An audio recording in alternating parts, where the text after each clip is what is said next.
Hello students, मैं आपका अपना अभिमन्यु सर मैथमेटिक्स। आशा करता हूँ आप लोग स्वस्थ होंगे और परीक्षा की तैयारी में खूब मेहनत से लगे हुए होंगे।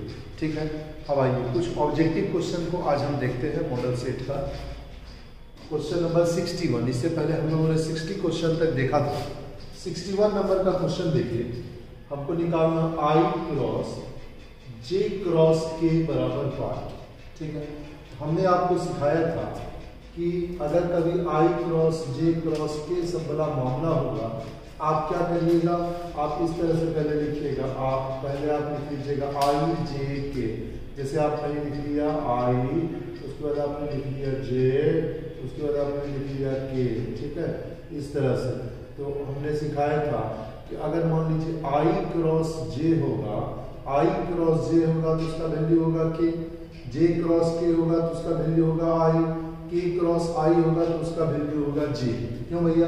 क्योंकि जब हम I क्रॉस J बोलते हैं तो I क्रॉस J का मतलब क्या हुआ, mod I mod J sine 90 K cap. तो मॉड I का मान 1, मॉड J का मान 1, साइन 90 का मान 1, तो K कैप से K कैप होगा। ठीक है, तो I क्रॉस J का मान होता है K, J क्रॉस K का मान होता है I, K क्रॉस I का मान होता है J। यहाँ क्या है, I cross J cross K। इस सवाल में I क्रॉस रहने करेगा, पहले छोटी कोष्ठ की क्रिया होती है। J क्रॉस K का बात करते हैं तो J क्रॉस K का वैल्यू क्या होगा, I।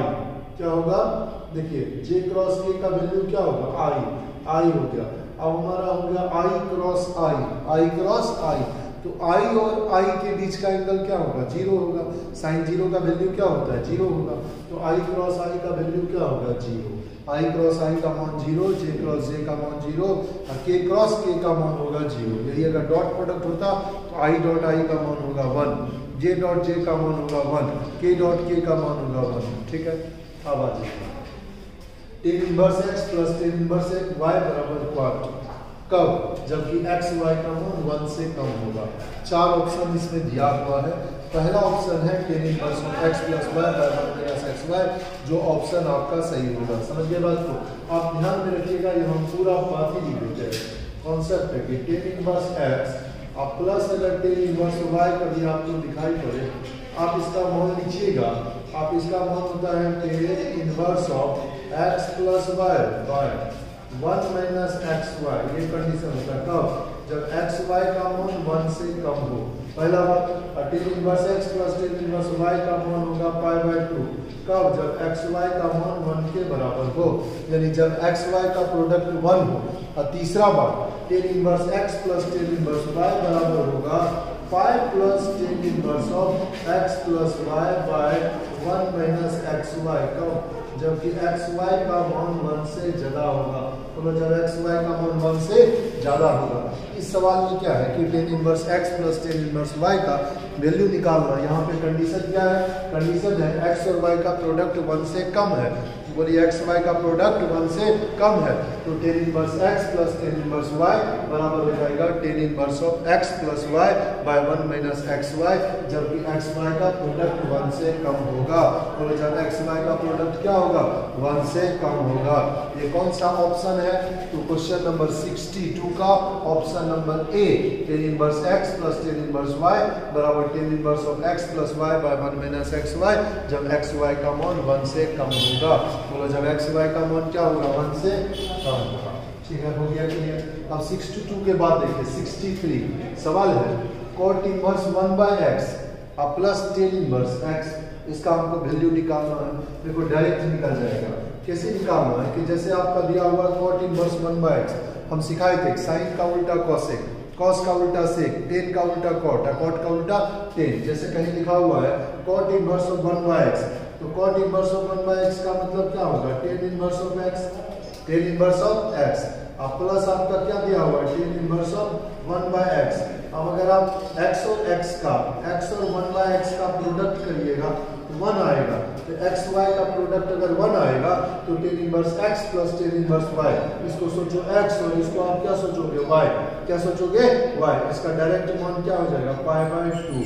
यानी tan inverse x plus tan inverse y बराबर होगा π/2 यदि xy का प्रोडक्ट 1 से ज्यादा हो। अगर xy का प्रोडक्ट 1 के बराबर हो, यानी tan inverse x plus tan inverse y बराबर डायरेक्ट बोल देंगे पाई बाई टू। का आंसर हो गया पाई बाई टू। क्लियर हो गया, इसका आंसर हो गया था 0। ठीक है, अब आओ 64 नंबर का सवाल। क्वेश्चन नंबर 64 में है cos inverse of 1 minus x square by 1 plus x square. आपको बता दें cos inverse of 1 minus x square by 1 plus x square बराबर कहता है क्या होगा। तो cos inverse of 1 minus x square by 1 plus x square इसका मान होता है 2 tan इनवर्स ऑफ x। इसका वैल्यू क्या होगा 2 tan इनवर्स ऑफ x। क्या वैल्यू होगा 2 tan इनवर्स ऑफ x, यानी cos inverse of 1 minus x square by 1 plus x square का वैल्यू होगा 2 tan इनवर्स ऑफ x। देखिए तीन बात होता है, यहाँ पे हम तीनों बात को लिख देते हैं, ध्यान दीजिएगा। 2 tan इनवर्स x का अगर आप साइन के टर्म में लिखोगे, साइन के टर्म में इसका फॉर्मूला होता है कि sine inverse of 2x by 1 plus x square. समझ गए। cos के टर्म में इसका फॉर्मूला लिखोगे तो cos inverse of 1 minus x square अब बाय 1 प्लस एक्स स्क्वायर, और tan के टर्म में इसका फॉर्मूला लिखोगे तो tan inverse of 2x by 1 minus x square. tan inverse of 2x by 1 minus x square. किसी में भी आप x की जगह tan थीटा पुट करो, प्रूफ हो जाएगा 2 tan इनवर्स x। तो 2 tan इनवर्स x का साइन के टर्म में वैल्यू होगा sine inverse of 2x by 1 plus x square. cos inverse of 1 minus x square by 1 plus x square. tan inverse of 2x by 1 minus x square. तो इस सवाल में तो cos inverse of 1 minus x square by 1 plus x square है। मान लो आपको sine inverse of 2x by 1 plus x square होगा तो भी 2 tan इनवर्स x कहेंगे। मान लीजिए tan inverse of 2x by 1 minus x square होगा तो भी 2 tan इनवर्स x होगा। अब मान लीजिए cos inverse of 1 minus x square by 1 plus x square होगा तो भी 2 tan इनवर्स x होगा। हर एक परिस्थिति में इसका वैल्यू क्या होगा 2 tan इनवर्स ऑफ x। बोलो क्या होगा 2 tan इनवर्स ऑफ x, मतलब cos inverse of 1 minus x square by 1 plus x square इसका मान होगा 2 tan इनवर्स ऑफ x। क्या मान होगा 2 tan इनवर्स ऑफ x। अब आ जाइए साइन इनवर्स ऑफ माइनस 1/2, ये समझ गए 2 tan इनवर्स ऑफ x, ये वाला ऑप्शन नंबर सी। अब एक 65 नंबर का सवाल, sign inverse of minus 1/2 question में दिया हुआ। हमने पढ़ाया है साइन इनवर्स माइनस एक्स बराबर होगा minus sine inverse of x. Cosec inverse minus x बराबर minus cosec inverse x. Tan inverse minus x बराबर माइनस टेन इनवर्स एक्स, जबकि cos इनवर्स माइनस एक्स बराबर pi minus cos inverse of x. Sec inverse minus x pi minus sec inverse of x. Cot inverse minus x pi minus cot inverse of x. हम बताए थे कि अगर x negative होगा तो cos से cot का वैल्यू सेकेंड क्वाड्रेंट में होगा यानी पाई माइनस, और अगर x नेगेटिव होता है तो साइन cosec tan का मान चौथा क्वाड्रेंट में होगा यानी डायरेक्ट माइनस, यानी साइन इनवर्स माइनस एक्स तो minus sine inverse of x. cosec inverse minus x तो minus cosec inverse of x. tan inverse minus x तो minus tan inverse of x. मान लो कहीं लिखा हुआ है साइन इनवर्स माइनस 1/2, इसका डायरेक्ट हम लिख देंगे माइनस साइन इनवर्स 1/2। और आपको बता दें कि साइन इनवर्स अगर 1/2 लिखा हुआ है इसका डायरेक्ट मान हो जाएगा साइन थीटा का मान 1/2 कब होता है जब वो π/6 होता है, तो साइन इनवर्स 1/2 का मान क्या होगा π/6। ये आपका क्या हो जाएगा माइनस π/6, यानी साइन इनवर्स माइनस 1/2 का वैल्यू होगा माइनस π/6 माइनस 30, क्योंकि साइन 30 का मान 1/2 होता है। ऑप्शन आप ढूंढ लीजिए, ऑप्शन नंबर बी हो गया, आप टिक कर दीजिए।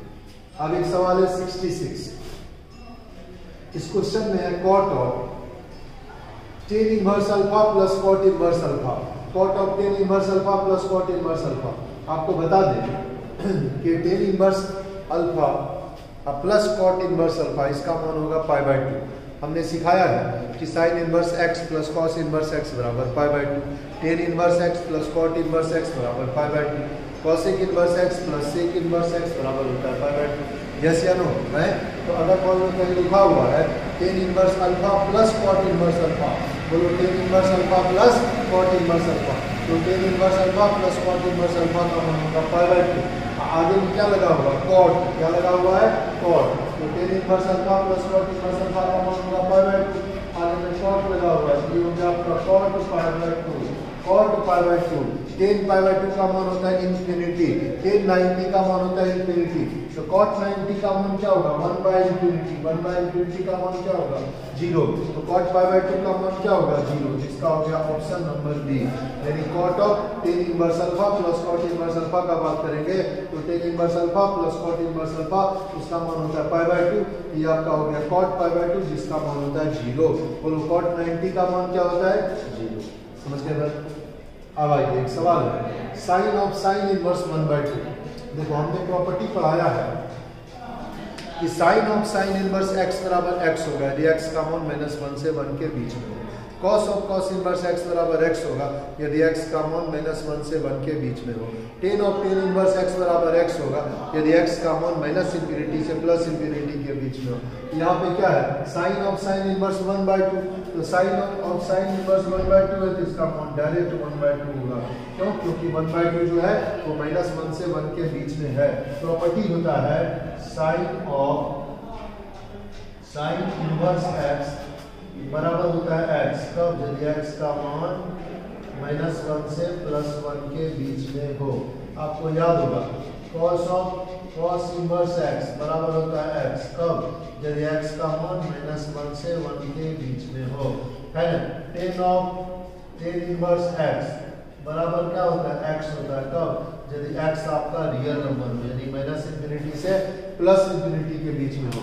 यहाँ पे आपका साइन ऑफ साइन इनवर्स 1/2 है, तो 1/2 का तो मान -1 से +1 के बीच में है, इसलिए साइन ऑफ साइन इनवर्स 1/2 बराबर हो जाएगा 1/2। आंसर समझ में आया?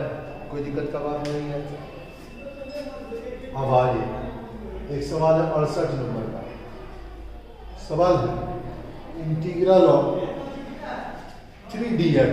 अब 3dx को अगर इंटीग्रेट करना है, ये सवाल है, तो 3dx को अगर इंटीग्रेट करेंगे 3 आपका बाहर हो जाएगा, वहाँ हो जाएगा इंटीग्रल ऑफ dx, कांस्टेंट बाहर होगा।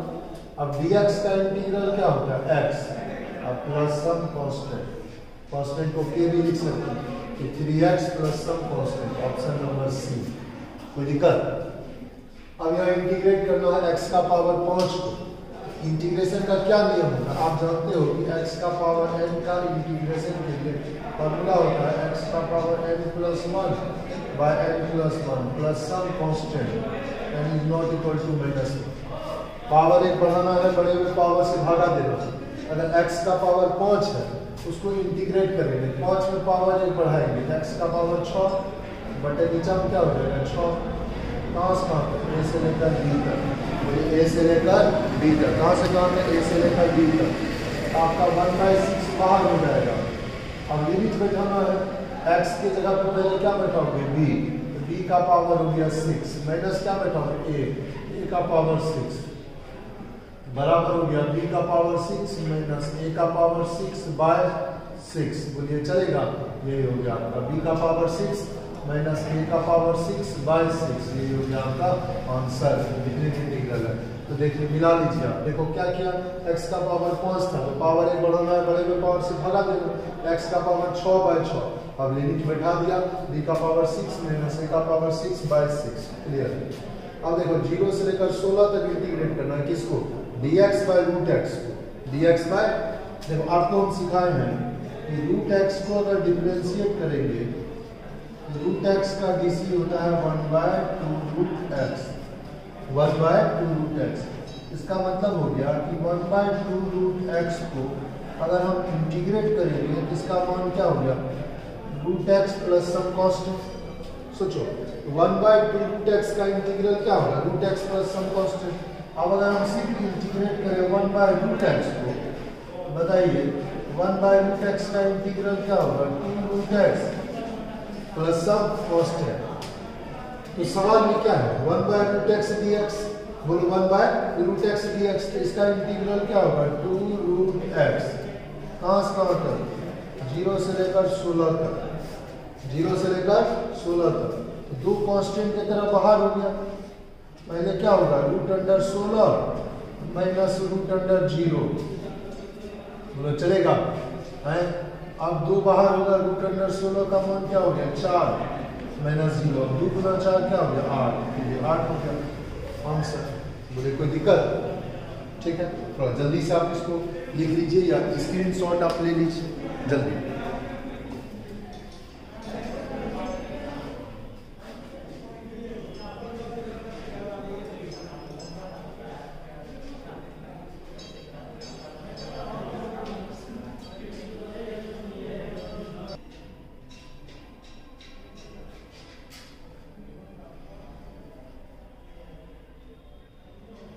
चलिए, हम विश्वास करते हैं इसको आप लिख चुके हैं, थोड़ा जल्दी से आप इसको लिख लीजिए।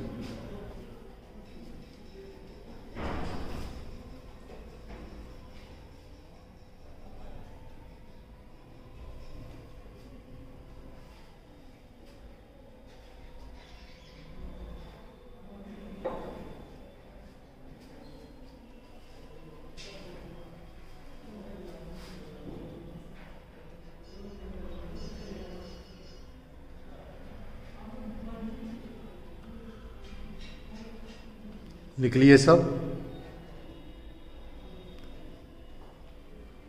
कंसेप्ट पर पकड़ रखना है, कंसेप्ट थोड़ा अच्छा रहा, फॉर्मूला सबको थोड़ा सा पढ़ना है, ऑब्जेक्टिव सवाल में आपको दिक्कत नहीं होगा, मिटा सकते हैं।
ये सब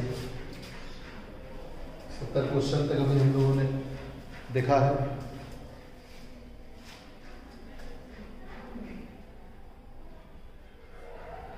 आगे देखिए, क्वेश्चन नंबर 71। क्वेश्चन में है d sine inverse x by d x. ऐसा करके क्वेश्चन लिख लेते हैं पहले, आप सबका समय कम वेस्ट होगा।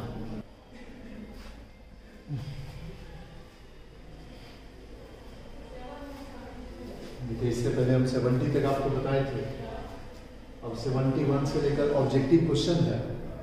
प्रत्येक ऑब्जेक्टिव क्वेश्चन का आप सॉल्यूशन समझने का प्रयास करिएगा। पहला देखिए, d sine inverse x by d x. Sine inverse x को डिफरेंशिएट करना। साइन इनवर्स एक्स का डीसी होता है 1/√1 minus x square, 1/√1 minus x square. और कॉस इनवर्स एक्स का डीसी होता है -1/√1 minus x square. Tan inverse x का डीसी होता है 1/1 plus x square. Cot inverse x का डीसी होता है -1/1 plus x square. Direct formula है, तो साइन इनवर्स एक्स का डीसी क्या होगा? तो साइन इनवर्स एक्स का डीसी होगा 1/√1 माइनस एक्स स्क्वायर। ऑप्शन आप ऑप्शन से मिला लीजिए आप, ठीक है। अब देखो, इंटीग्रेट करना, sine inverse x plus cos inverse x. देखिए, sine inverse x plus cos inverse x का मान होता है π/2। Tan inverse x plus cot inverse x का मान होता है π/2। Cosec inverse x plus sec inverse x का मान होता है π/2। क्लियर है? तो sine inverse x plus cos inverse x, इसका मान हो गया π/2। ये हो गया इंटीग्रल ऑफ π/2 dx। π/2 बाहर हो गया और dx का इंटीग्रल क्या हो गया? x प्लस सम कांस्टेंट के लिए, यानी π(x/2) प्लस सम कांस्टेंट। खोजिए तो ऑप्शन कौन सा है? ऑप्शन नंबर बी, ठीक है। आराम से लिख देंगे। और एक सवाल है 73, कहता है i बराबर a बराबर है i 0 0 i, मैट्रिक्स है। आई बराबर होता है रूट अंडर माइनस में हमको ए स्क्वायर का वैल्यू निकालना है। ए स्क्वायर का कैसे निकालेंगे? ए स्क्वायर का मतलब होता है ए गुना ए। ए स्क्वायर का मतलब क्या होगा? ए गुना ए। ए को ए से गुना करेंगे, जहाँ आपका ए है ए की जगह पे आपका क्या होगा? आई 0 0 आई, ये ए हो गया। फिर इसको आप ए से मल्टीप्लाई करिएगा तो क्या बोलेंगे? आई 0 0 आई। अब गुना कैसे करते हैं? तो गुना करने का तरीका होता है रो कॉलम वाइज। रो को किससे गुना करते हैं? कॉलम से। तो पहले आ जाएंगे, पहला रो को गुना करते हैं पहला कॉलम से, पहला रो को पहला कॉलम से गुना करेंगे, आई को आई से गुना करेंगे तो या आई स्क्वायर, जीरो को जीरो से गुना करेंगे प्लस जीरो, कोई दिक्कत नहीं है। फिर पहला रो को गुना करेंगे दूसरा कॉलम, आई को जीरो से गुना करेंगे जीरो, और जीरो को आई से गुना करेंगे जीरो। तो आई स्क्वायर के बाद क्या हो गया? जीरो हो गया।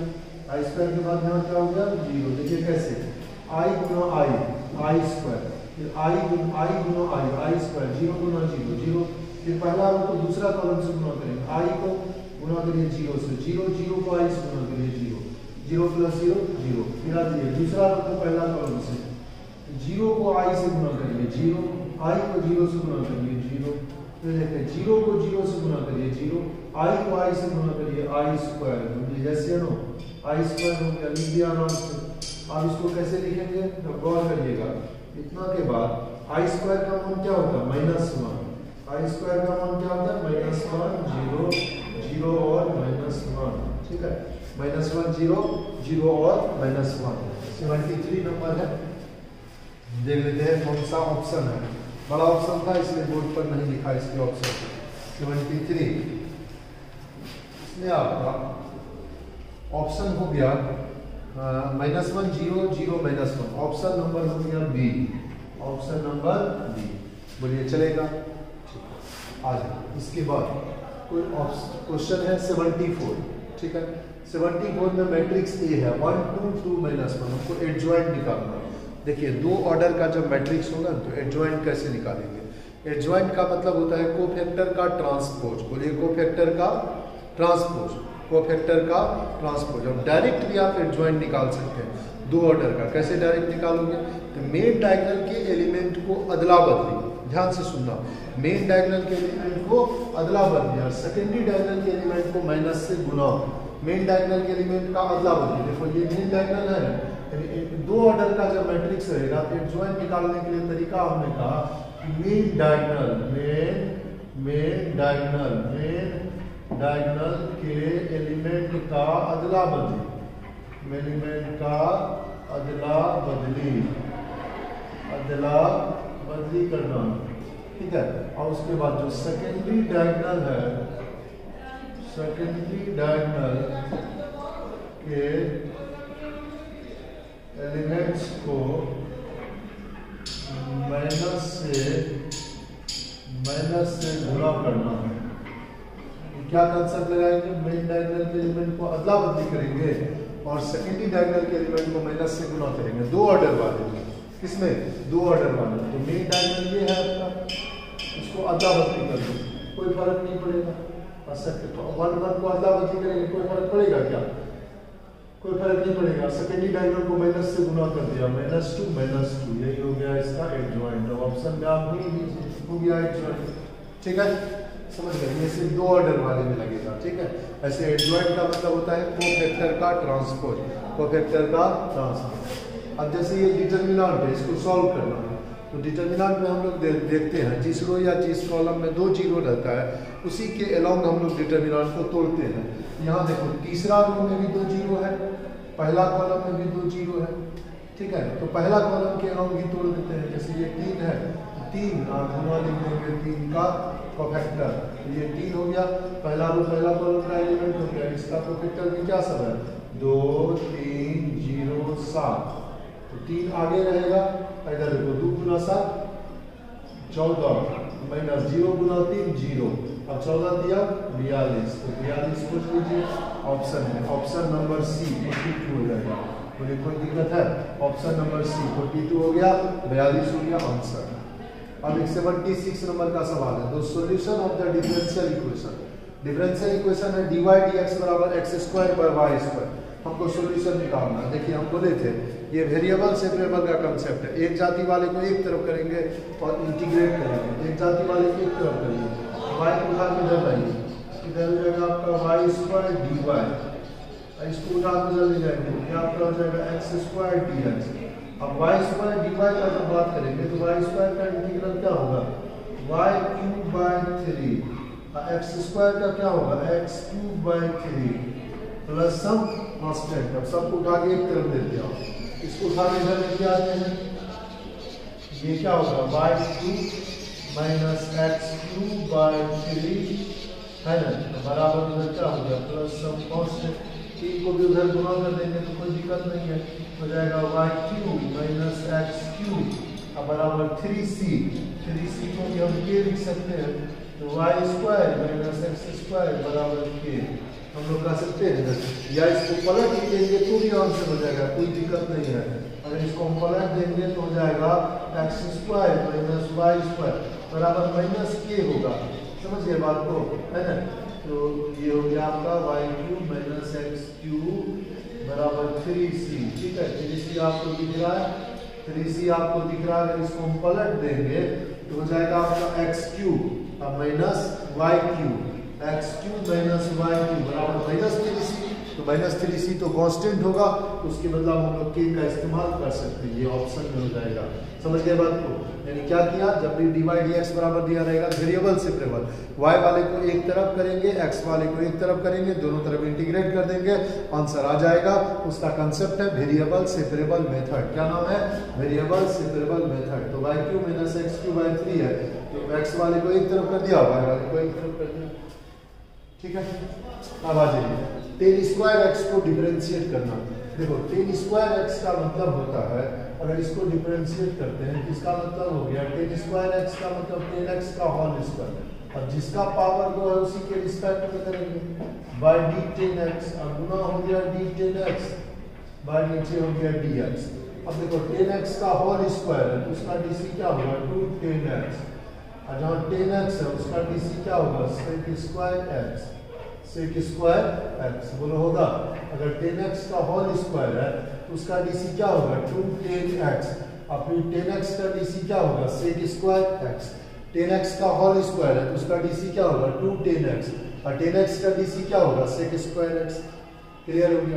फिर देखो x का पावर 4 है तो उसका डीसी क्या लिखेंगे 4x का पावर 4 माइनस 1, 4x क्यूब। कैसे, हमने बताया है आपको कि x का पावर n के डीसी के लिए क्या फॉर्मूला होता है nx to the power n minus 1, बोलो nx to the power n minus 1। अब देखिए x का पावर 8 है, इसको इंटीग्रेट करना, x का पावर n का फॉर्मूला लग जाएगा, तो पावर 8 है तो एक पावर एक बढ़ाना है, अब बड़े हुए पावर से भागा देना है।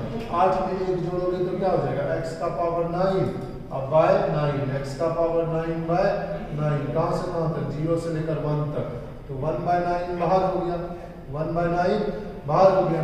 अब यहाँ क्या होगा x का पावर 9 होगा, x का पावर क्या होगा 9 होगा, कहाँ से कहाँ तक 0 से लेकर 1 तक, तो 1 बाय 9 बाहर हो गया, पहले x की जगह बैठा 1, तो हो जाएगा 1 का पावर 9 अब माइनस 1 का पावर, पहले देखिए x की जगह 1 बैठाएंगे, 1 का पावर 9 फिर माइनस x की जगह 0 बैठाएंगे, 0 का पावर 9 बराबर 1 बाय 9 हो गया। 1 का पावर 9 तो 1 होगा, और 0 तो खत्म हो गया, सिर्फ 1 बाय 9 आंसर हो गया। अब देखिए sec x का डीसी आपको बता दें, sec x का डीसी होता है sec x into 10x, sec x का डीसी क्या होता है sec x into 10x, sec x का डीसी क्या होता है sec x into 10x। अब हमको मॉड निकालना, मॉडुलस ऑफ किसका modulus 2i minus 3j plus k। अगर इसका मॉडुलस निकालोगे 2i minus 3j plus k का, इसका मॉडुलस क्या होगा रूट अंडर पहले i का कोफिशिएंट 2 का स्क्वायर प्लस j का कोफिशिएंट माइनस 3 का स्क्वायर प्लस k का कोफिशिएंट यानी 1 का स्क्वायर, 2 का स्क्वायर माइनस 3 का स्क्वायर प्लस 1 का स्क्वायर, बोलो होगा 2 का स्क्वायर क्या होगा 4, 3 का स्क्वायर क्या होगा 9, 1 का स्क्वायर क्या होगा 1, 9 1 10, 10 4 14, ये आपका हो जाएगा रूट अंडर 14, आंसर हो गया।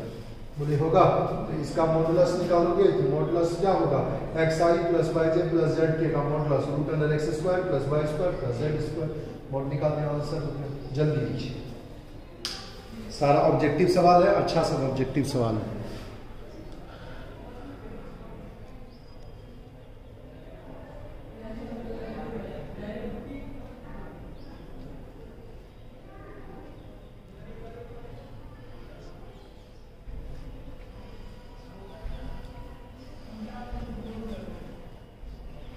जल्दी से आप स्क्रीनशॉट ले लीजिए।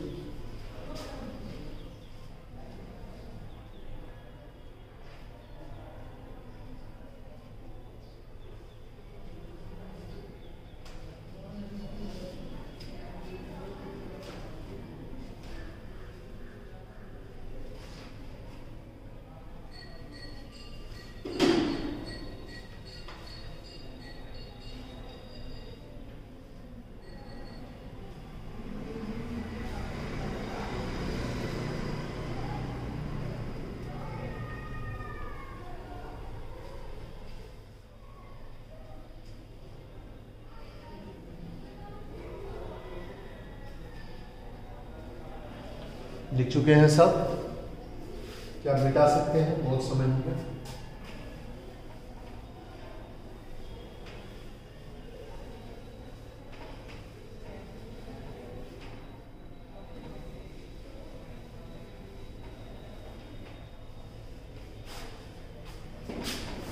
थोड़ा सा जोड़ देते हैं।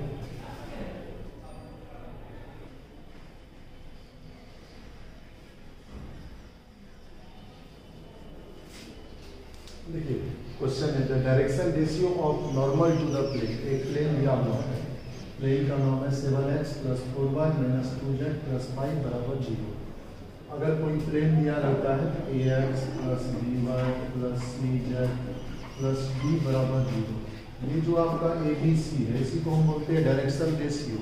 और अगर इसको आप इसके मॉडुलस से डिवाइड कर देते हैं, a बटे उसका modulus, b by modulus, c by modulus, ठीक है, तो वो हो जाता है आपका lx + my + nz + d = 0। वो जो lmn होगा उसको हम बोलेंगे डायरेक्शन कोसाइन। क्या बोलेंगे? Direction cosine. तो इसका डायरेक्शन रेशियो क्या होगा? 7 4 - 2। समझ गए? इसका डायरेक्शन रेशियो का बात करिएगा, इसका डायरेक्शन रेशियो होगा 7 4 - 2। ठीक है।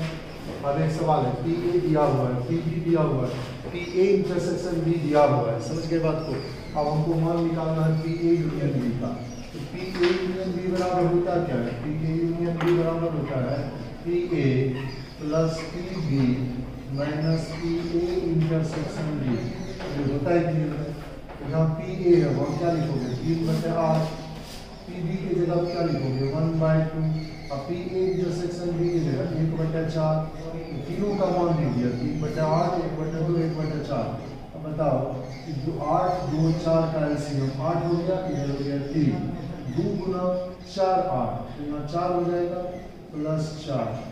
4 गुना 2 8, तो यहाँ माइनस हो जाएगा 2, 4 3 7, 7 में 2 चले गए तो 5, तो हो गया 5/8। ये इसका प्रोबेबिलिटी हो गया 5/8। इसका ऑप्शन जो भी रहेगा लिख देंगे। देखिए log x का डीसी होता है 1/x, तो अगर -1/x है तो -1/x का क्या होगा? log x का डीसी 1/x, log x का डीसी 1/x है ना, तो 1/x का इंटीग्रल क्या होगा? log x। तो माइनस को बाहर कर दो, ये हो जाएगा आपका -log x + सम कांस्टेंट। अब -log x को क्या लिख सकते हैं? log 1/x + some constant. Answer हो गया। ठीक है। अब एक सवाल है, S be the simple space. S simple space है, E कोई इवेंट है, E हमारा कोई घटना है, तो PE का मान क्या होगा? PE का मतलब हुआ the probability of appearance of A. तो किसी चीज के होने का संभावना होता है, उसके फेवर में जितना आउटकम्स होगा उसको ऊपर रखते हैं और total number of possible outcomes को नीचे रखते हैं। तो PE का मतलब क्या होगा? NE/NS, NE/NS, यानी उसके फेवर में जितना आउटकम्स होगा ऊपर और total number of possible outcomes को नीचे रखेंगे। हो गया। अब एक सवाल है the direction cosine of the vector. देखो इसका डायरेक्शन कोसाइन निकालना है। इसका मॉडुलस क्या? 3 का स्क्वायर 9, 4 का स्क्वायर 16, 12 का स्क्वायर 144, तो 16 9 25 + 144 169। 169 का स्क्वायर रूट क्या होगा? 13 होगा। तो अगर आप इसको यूनिट वेक्टर में बदलिएगा तो इसका यूनिट वेक्टर में बदलिएगा क्या होगा? 1/13 से भागा दे देंगे किसको? 3i - 4j + 12k को। बोलिए होगा? तो सबको 13 से भागा दे दीजिए, ये होगा 3/13i कैप - 4/13j कैप + 12/13 ये क्या बोलो दिख रहा है क्या है? तो हमने क्या किया, इस वेक्टर को इसके यूनिट वेक्टर में बदल दिया। कैसे? इसके मॉडुलस से हमने डिवाइड किया। जैसे मॉडुलस से हमने डिवाइड किया, ये जो आपको आई जे के आगे में दिखता है, तो ये और ये तीनों जो हो गया, यही हो गया इसका डायरेक्शन कोसाइन। बोलो क्या हो गया? Direction cosine. यानी अगर इसका हम डायरेक्शन कोसाइन का बात करें, इसका डायरेक्शन कोसाइन होगा 3/13 -4/13 12/13। यही हो गया इसका डायरेक्शन कोसाइन, यही हो गया आंसर। बोलिए कोई दिक्कत? No problem. कैसे? अब है equation of x y plane. देखो एक्स वाई प्लेन में जेड का मान क्या होता है? 0। इसलिए एक्स वाई प्लेन का इक्वेशन क्या होता है? जेड बराबर 0। आप याद रखिएगा, हम सब लिख देते हैं यहाँ पे। देखिए equation of x y plane z बराबर 0। अब equation of y z plane अगर कहेगा तो वाई जेड प्लेन का इक्वेशन होता है एक्स बराबर 0। याद रखिएगा क्योंकि वाई जेड प्लेन में एक्स 0। अब हम बात करेंगे equation of x z plane. अगर एक्स जेड प्लेन के इक्वेशन का बात करोगे तो उसका मान क्या होगा? y बराबर 0। तीनों में से कोई आ जाए। एक्स वाई प्लेन का इक्वेशन तो z बराबर 0, वाई जेड प्लेन का इक्वेशन x बराबर 0, एक्स जेड प्लेन का इक्वेशन तो y बराबर 0। अब देखो 5 से इसको गुना करना है। एक तो लकीर रहता तो डिटरमिनेंट होता, डबल लकीर है तो मैट्रिक्स है, तो 5 से गुना करेंगे। मैट्रिक्स का स्वभाव होता है उसके अंदर जितना एलिमेंट होता है वो सारा उससे मल्टीप्लाई हो जाता है। 5 से 1 को गुना करिए 5 हो गया। बोलिए होगा? 5 से 2 को गुना करिए 10, 5 से 3 को गुना करिए 15, 5 से 4 को गुना करिए 20। हो गया आंसर। ऑप्शन मिला लीजिए। अब देखो इसका हमको मान निकालना। सवाल में है ABC आर इन AP। तो एक बात बताइए, अगर ABC आपका AP में है, इससे क्या साबित होता है? अगर ABC AP में है, इससे हमको साफ साफ मिल गया कि 2B बराबर A प्लस C। 2B बराबर A प्लस C। क्यों? अगर ABC AP में है तो B माइनस A बराबर होगा C minus B। B minus A बराबर क्या होगा? C minus B। तो इसका मतलब देखो B माइनस A बराबर C माइनस B, यानी 2B बराबर हो गया A प्लस C। यहाँ ऑपरेशन कैसे करेंगे? इसको बोलते हैं R1, इसको बोलते हैं R3 और इसको बोलते हैं R2। बीच वाले को क्या बोलते हैं? R2 बोलते हैं। यहाँ हम ऑपरेशन करेंगे R2 लेकिन ध्यान दीजिएगा ऑपरेशन हम करेंगे R1 में R3 को जोड़ना है। R1 में ऑपरेशन कर दो R1 2 है ना, R1 plus R3 minus 2 times of R2। R1 में R3 को जोड़ के उसमें R2 को 2 से मल्टीप्लाई करके घटा देना है। अगर हम करेंगे देखो यहाँ पे क्या होगा? 3 3 6x और 1 3 1 4, तो 6x प्लस 4। इसको 2 से गुना करो, 3 गुना 6x प्लस 4। यहाँ भी होगा 0, यहाँ भी होगा 0 और यहाँ भी देखो 3 3 6x और 3 गुना 6x कट जाएगा। यहाँ बच जाएगा A plus C minus 2B। बोलो होगा ना? ऐसे ये दोनों को जोड़ेंगे, इसको 2 से मल्टीप्लाई करके घटा देंगे। R1 plus R3 minus 2 times of R2। R2 R3 just का plus 3x plus 2 3x plus 3, ठीक है। और 3x प्लस B और यहाँ देखो 3x प्लस 3 3x प्लस 4 और 3x प्लस C, ठीक है। अब बताइए इसका मान क्या होगा? 0 होगा। क्यों 0 होगा? क्योंकि ABC AP में है, इसका मतलब B माइनस A बराबर C माइनस B, यानी 2B बराबर A प्लस C। तो A प्लस C का मान किसके बराबर होगा? 2B के बराबर होगा। ये घट के क्या हो गया? 0। यानी एक रो का सारा एलिमेंट 0 हो गया। अगर किसी डिटरमिनेंट के एक रो का सारा एलिमेंट 0 हो गया तो डिटरमिनेंट का मान क्या होता है? 0 होता है, ठीक है। अब देखो इसको इंटीग्रेट करना, तो x3 का इंटीग्रल क्या होगा? x का पावर 4/4। AQ आपका बाहर हो गया और dx का इंटीग्रल क्या हो गया? x। अब 3a स्क्वायर बाहर हो गया, x का पावर 1 का इंटीग्रल होगा x²/2। अब प्लस 3a बाहर हो गया, x का x² का इंटीग्रल होगा x³/3 प्लस सम कांस्टेंट। ये है ना, इसको आप तेजी से लिख लीजिए या स्क्रीनशॉट ले लीजिए जल्दी से।